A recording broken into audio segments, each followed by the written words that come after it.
The Guyana Medical Mission hosted a medical outreach in New Amsterdam recently. Details in this report. A number of medical professionals of varying specialities made up the Guyana Medical Mission as they executed their medical clinics across Berbice and its sister counties. The first clinic was held at the Berbice High School in New Amsterdam and saw hundreds of eager individuals making full use of its services. Dr. Sharon London, the Public Relations Officer of the Guyana Medical Mission, provided an overview of the event. Today we came to the site. We are not just dispersing medication. We give a 3-month supply of medication, and then we give everyone the ability to come back to the clinic and to be followed up with the clinic. And if there's any reason why they don't have the medication that we're able to prescribe for them, we're able to send it back for them. But the majority of the time we prescribe medication that they can find locally in Guyana. We also have our eye specialist, our eye clinic, who's seeing all of our patients. We also have the pediatric team who are seeing all the pediatric patients that came in. We came in with our specialists. We have our lung specialists. We have our stomach specialists. We have a OBGYN, which is a women's health doctor.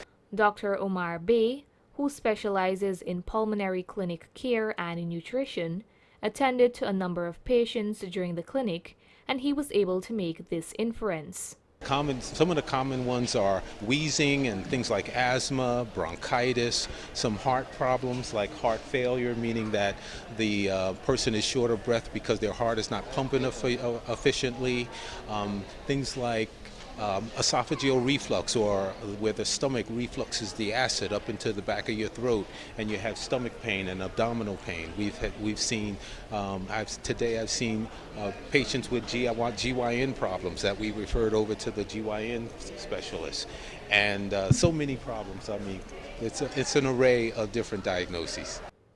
Dr. Mazir Ali, a gastroenterologist, was elated to give back to his motherland. It feels great to come back to where my roots are, to help in any way I can. We've been able to see quite a bit of patients here with gastrointestinal pathology, so trying to find ways that we can help them and get them to what they need for diagnostics. And a lot of times people who suffer from GI issues could be related to certain foods that they're eating, heartburn, reflux.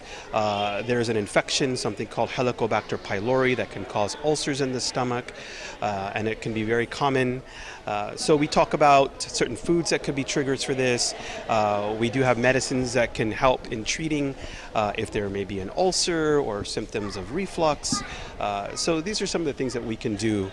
And we also do liver testing, and I see some patients who may have abnormal liver tests, and we talk about ways which it could be a cause for this and what may need to be done to fix it or to resolve the problem. The Chief Executive Officer of the Guyana Medical Mission, Dr. James Kurt, explained that this medical clinic has become a calendar activity that he looks forward to. We hope to continue. There are things that we need to work on.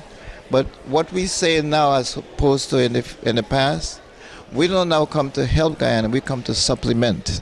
We don't use that word anymore in terms of health. We come to supplement. I started this mission way back in 2005, when at the time I think we were invited by the then government after they had the flood. The mission is to serve, and I usually come twice a year. Once at Easter time, I only go to my village, and at this time in the first week in November, our big group is here right now, and we have different specialties, as Dr. Mazir Ali alluded to, and it makes me feel good that these are people who, most of them are non-Guyanese, who are willing to give up their time and money to serve a country that they were not born in. And you can't keep them from coming. There are some doctors who start here anytime after 8 in the morning, and they don't get done until between 1 and 2 o'clock at night. And they're ready the next morning to go again. This newscast noticed that the Mayor of New Amsterdam, Miss Winifred Haywood, was present at the medical clinic, and she had this to say during an invited comment. I am very grateful that such a high-powered team with Dr. Kurt and his team leading it. I'm very proud because I have heard over time that Dr. Kurt and his team will be coming to Berbice, but in most cases, I understand that they normally would go on the quarantine. And so someone called me and say to come and pay a courtesy call because Dr. Kurt is here. And so I'm happy that they can come to this ancient town and address some of our issues. I know that they will not be able to answer all the calls where the health is concerned, but we're still grateful that he and his team can come and help us somehow where health is concerned, and I'm grateful for that. The other medical clinics were held at Rose Hall Town, Firish, Belladrum, Maikoni, Mahaika, Buxton, Sophia, and East La Penitence. Narima Ali, Channel 8 News.